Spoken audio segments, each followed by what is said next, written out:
On this week's episode of the Dear World podcast, Grounded Part 2, a self-love series, we are diving into our inner voice and the stories we tell ourselves. If you haven't listened to Part 1, I definitely recommend that you pause this episode and go check that out and then come back and listen to Part 2. Hey cousin, come on in. Welcome to the Dear World podcast, the place that if you drink your water and mind your business, you'll be just fine. I'm your host, Miss Amber J. The goal of the podcast is to be relatable, transparent, and honest. We're all family here, so nothing is off limits. I hope that you enjoy your listening experience, and don't forget to turn on your notifications so that you can be alerted whenever a new episode has been posted.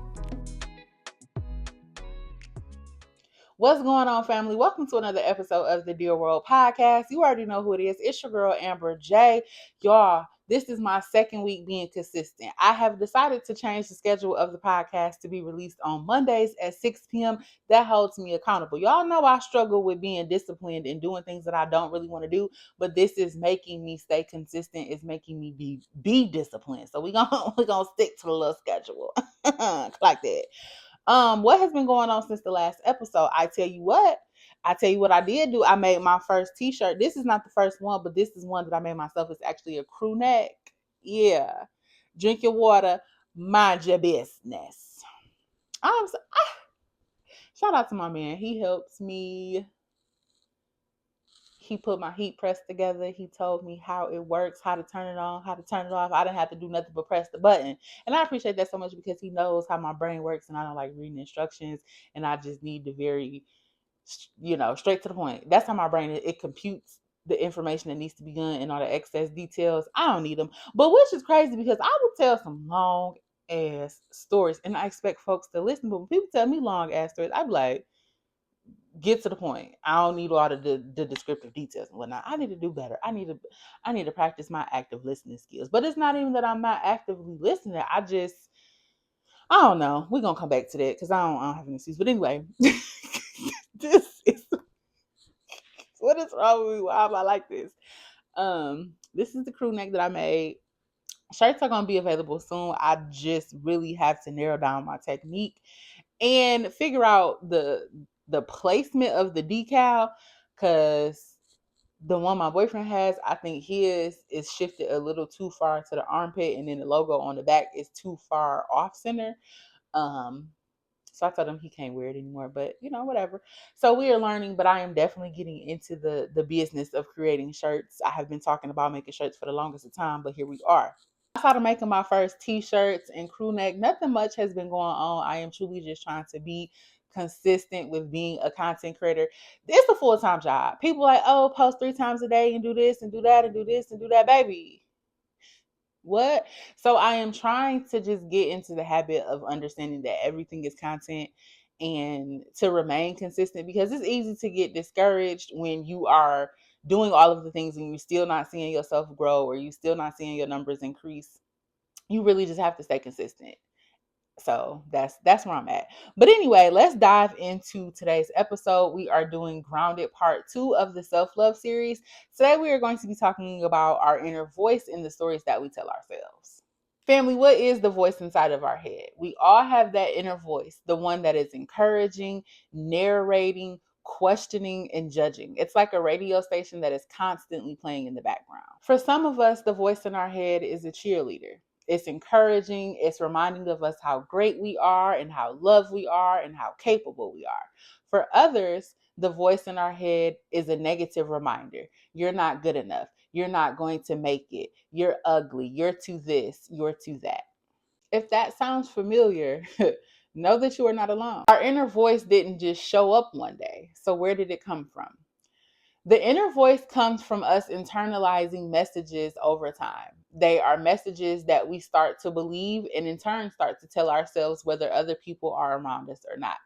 This can happen especially if you have been hearing something since childhood. So take something that your parents have told you, a teacher, siblings, bullies, the media. These are the things that essentially become our inner voice.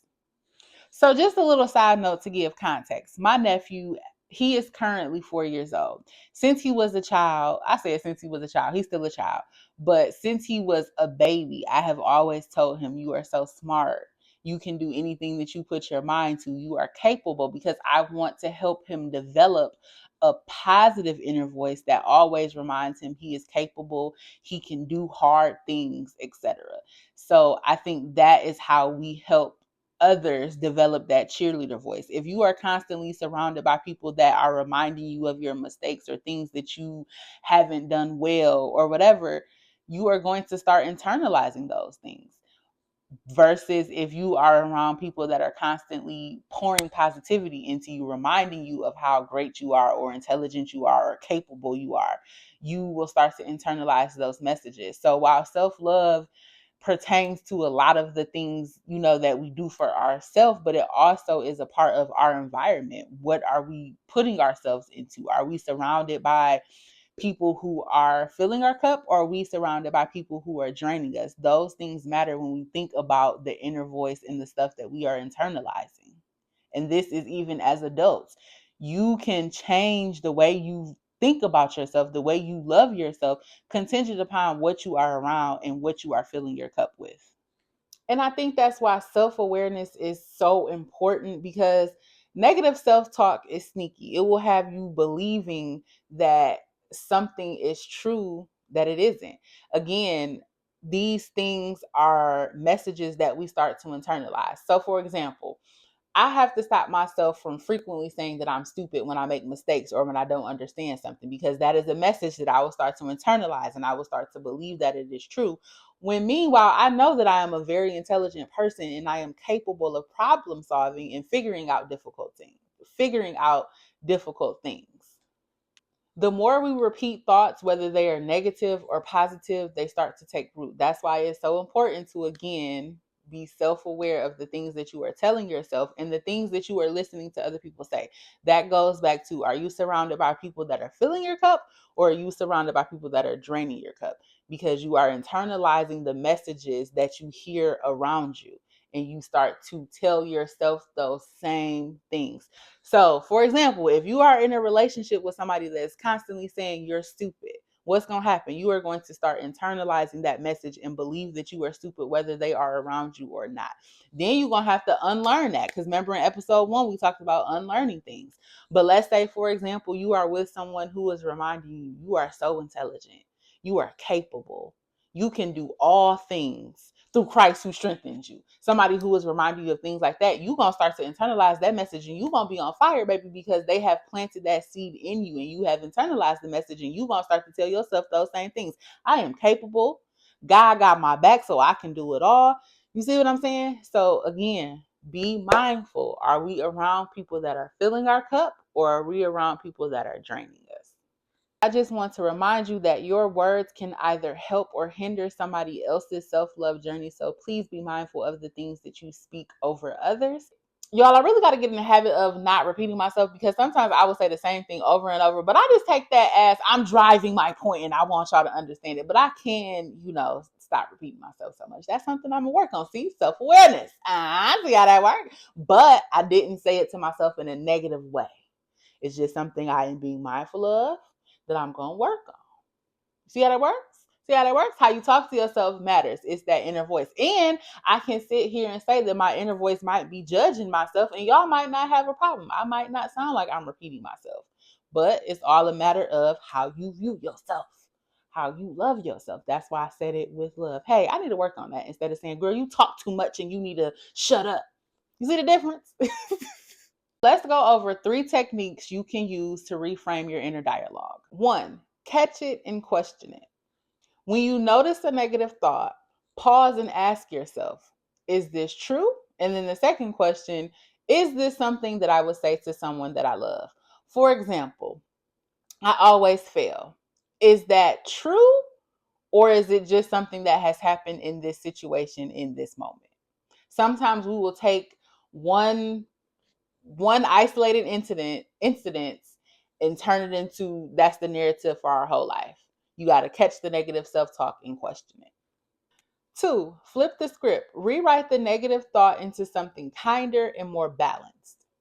Maybe you have told yourself that you fail at everything that I do. So we are going to flip the script on that. You could say something like, I am learning. I am going to make mistakes, but I am going to give myself grace throughout this learning process. You just want to make it more balanced. You're still saying what you need to say, but you're saying it in a kinder way. So again, you also need to be mindful of how you allow other people to speak to you, because that is a part of self-love too. Don't let any and everybody say things to you that you don't agree with. And also don't touch and agree with everything that people say to you, because we don't want to internalize negative messages and allow that to become negative self-talk. And the third thing that I would say is use mirror affirmations. It might be a little weird at first, but it's okay, because repetition is going to build belief. So if you are someone, I don't know, that looks in the mirror and just sees failure, I want you to look into the mirror and say, I believe in myself, I am doing my best, and I am continuing to learn and grow. If you are someone that looks in the mirror and doesn't like what they see, maybe there are things that you need to work on. Maybe you need to, do your yoga or work on your skincare routine, whatever it is. These are, again, things that are a part of self-love, but I want you to reframe how you are speaking to yourself when you look in that mirror, because this is one thing that I really want to drive home to y'all. You can be a work in progress and still love yourself. I need you to love the version of you that you are today, regardless of what you want to work on, because you can't be on a self-love journey but hate yourself in the process. You have to love the current version of yourself as you continue to work on yourself. So yeah, stand in the mirror and say them affirmations and repeat them so that you actually start to believe them. And again, we got to do the work. We can't just be in the mirror saying all of these things to ourselves, but not actually doing the work behind what we're saying. Am I making sense? Y'all picking up what I'm putting down? Journal prompt this week. What is one belief that I have carried about myself that I am ready to let go of? The self-love challenge this week, you are going to pick one negative thought that you constantly repeat, and you are going to work on reframing it. Reframe it on purpose, and you are going to say it out loud or write it down and constantly repeat it to yourself until the negative thought has been overridden by the positive reframe thought. Our affirmation for this week: I speak to myself with kindness and compassion. Family, I want to remind you that you are not the voice in your head. You are the one listening to it. And the beautiful thing about that, you can choose a new voice. You can choose a voice that honors your journey, that is a reflection of your growth, and that speaks love to you. Okay, family, make sure you tune in next week for part 3 of Grounded, the self-love series. We are going to be talking about boundaries and why they are not walls, but actually they are bridges to a deeper level of self-respect. I hope that you guys enjoyed this episode. Thank you so much for tuning in. If this episode resonated with you, please rate the podcast on your favorite listening app, and don't forget to share it. All right, family, that's it for now. Thank you for tuning into the Dear World Podcast. If you enjoyed this episode, please don't forget to share it. And until next time, you know what to do. Drink your water, mind your business.